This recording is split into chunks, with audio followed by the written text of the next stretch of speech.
Hello and good afternoon. Have you ever wondered how the life was in the Philippines before? How they viewed economics before? Well, if yes, we have just the thing for you.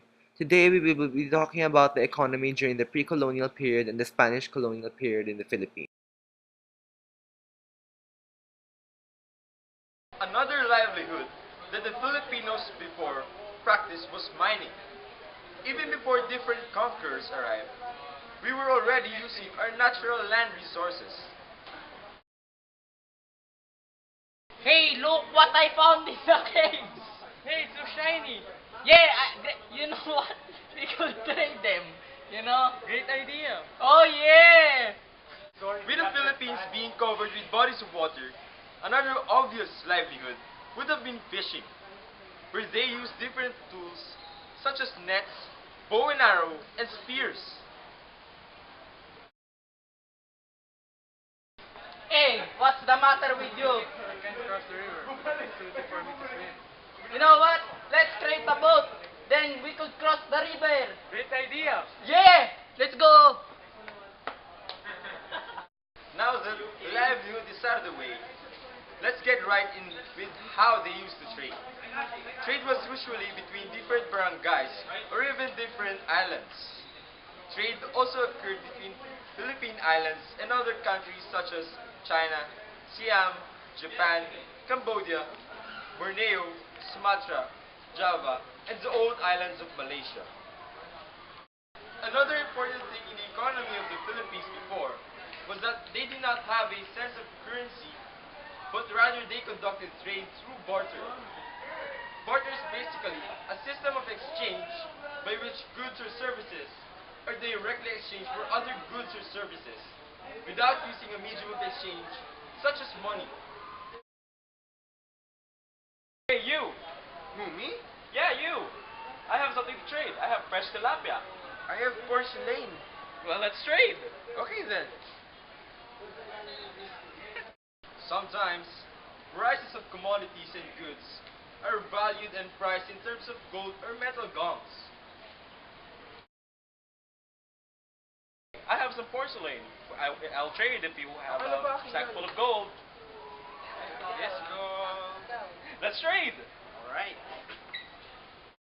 We have just finished tackling the economy of the pre-colonization period of the Philippines. Now, it is time to look at the economy during the Spanish occupation. The Spaniards have occupied our country for about 300 years and has greatly affected us up until now. So it is very important for us to learn and study how the economy was when we were conquered by them. To begin our discussion, we will talk about the main source of income for the colony during its early years, which is the galleon trade. The galleon trade brought silver from New Spain and silk from China by the way of Manila. This way, the Philippines earned its income through buy and sell. It was very prosperous, but it neglected the development of the colony's local industries, which affected the common people since agriculture was their main source of income.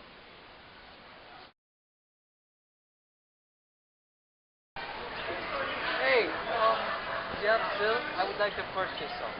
Here, I have some silk. Oh, here you go. Hey, I want silver. Do you have? Here is your silver. Let's trade. Do you want? Yes, my pleasure. Sure. There. Nice reading with Let's you, sir. trade. The Spaniards also implemented economic programs which are mainly about land ownership and taxes. The first of which is encomienda. The encomienda is a land ownership system with the use of titulo as proof of ownership. These are the lands given by the King of Spain to its soldiers who joined the military expeditions. The landlords, known as encomenderos, collect taxes or rent from residences residing in his land. You, Filipino guy! Sorry, I don't have your rent right now. But I need my money now! You can get it next week, you know. Wow! It was so harsh back then. But it's just the start. The Spanish occupation demanded many kinds of taxation to the Filipinos, such as tithe. which is 10% of an individual's annual income. Sanctorum, the tax being paid to support the church, and tribute, the rent given to the landlord. 15 reals. I hope they won't take everything because I need it for my physiological needs, which is fine. Hello. So, Name, please. Juan de la Cruz. Yes, Juan de la Cruz. Yeah. That would be 10 reals for your tribute, and another 2 reals for your tithe, and 3 reals for your sanctor. In the name of God. Nice doing business with you. Most Filipinos would have a hard time sustaining their family because of the taxes that the Spaniards have imposed. But behold, more taxes are yet to be paid. Pandala was also collected, which is an annual enforced sale and requisitioning of goods such as rice. What do people? Where is your please? I'm afraid I won't have it, but it's fortunate that I will give it to you next week. That is not what we talked about. Really, huh? Then what? Guards! Get him. Take some more roads, you know, what are you?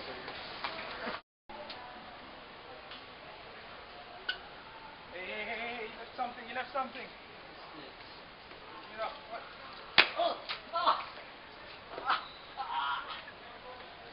One economic rule made by the Spaniards is the Polo y Servicio.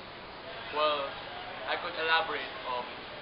From the ages 16 to 60, you're obliged to work for the Spaniards.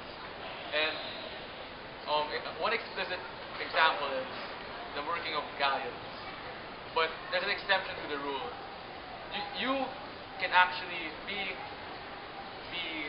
exempted from it by paying another tax called pala. In conclusion, the Philippines were in a very hard time during the Spanish rule because we were actually economically underdeveloped because it was more of a biased law for the Spaniards than for the Filipinos. We get no rights for what we do, and they get all the profit. Well, that's about it for today. So thank you and good luck.